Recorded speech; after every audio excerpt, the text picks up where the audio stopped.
Today, we're diving into a pregnancy complication that can turn from normal to life-threatening in an instant: placental abruption.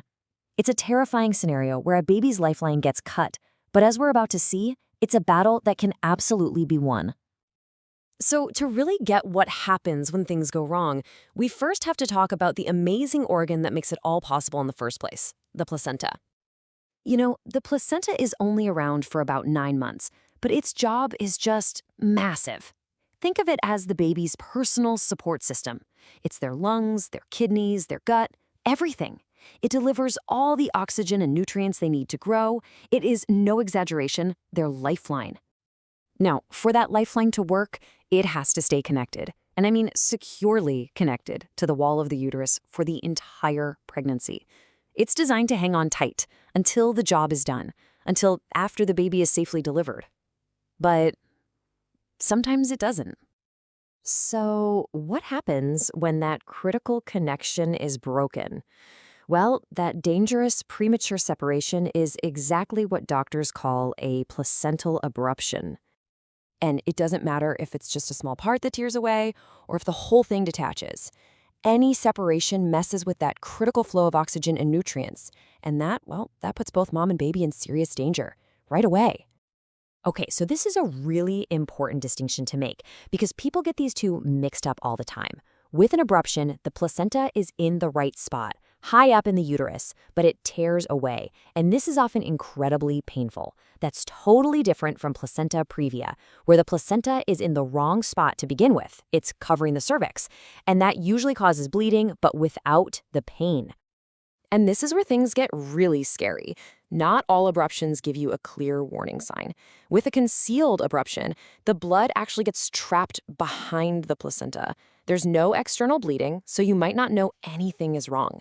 And that makes it so much more dangerous because a massive hemorrhage could be happening inside without anyone realizing it. The stakes here are just unbelievably high. And to really understand that, we're going to look at a real and truly harrowing case study of a 24-year-old woman pregnant with her first child who was admitted to the hospital at 37 weeks. You can see how fast everything went downhill. She came in for high blood pressure, pretty standard stuff, but within hours, her baby was in distress. They rushed her in for an emergency C-section, but after the delivery, she started bleeding uncontrollably.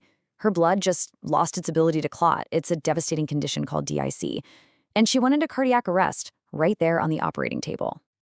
In those first 20 hours, she lost an estimated 12,600 milliliters of blood. I mean, just try to wrap your head around that.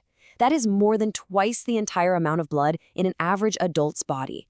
The medical response had to be absolutely monumental. To even have a chance, the team had to throw everything they had at her. You're talking about a massive transfusion protocol. As you can see, 24 units of whole blood just to replace what was lost, plus another 23 units of plasma to try and get her blood to clot again. It was a heroic, minute-by-minute battle to keep her alive. So while this incredible fight is going on to save the mother, remember, that lifeline to the baby has been cut. They're suddenly starved of oxygen, and that has its own dramatic, immediate consequences. And this chart from a huge NIH study, wow, it just lays it all out. When an abruption happens, a newborn's risk of asphyxia, which is severe oxygen deprivation, skyrockets by 8.5 times. The risk of serious breathing problems, 6.5 times higher. And the risk of apnea, where the baby just stops breathing, nearly 6 times higher. And what's really profound here is that you can't just blame these problems on the baby being born early. The study found that even full-term babies had these higher risks. So that tells us something really sobering. The abruption itself, that sudden lack of oxygen, causes direct damage no matter when the baby is born. So with something this serious, you have to wonder, how common is it? And if it happens once, what does that mean for the future? Look, as terrifying as these stories are, it is important to know that this is a relatively rare complication. The data shows placental abruption happens in about 1% of pregnancies, so about 1 in every 100. But, and this is a big but, that risk changes dramatically if you've had an abruption before. A recent long-term study found that a woman who's experienced it once has about a 5 times higher risk of it happening again in her next pregnancy.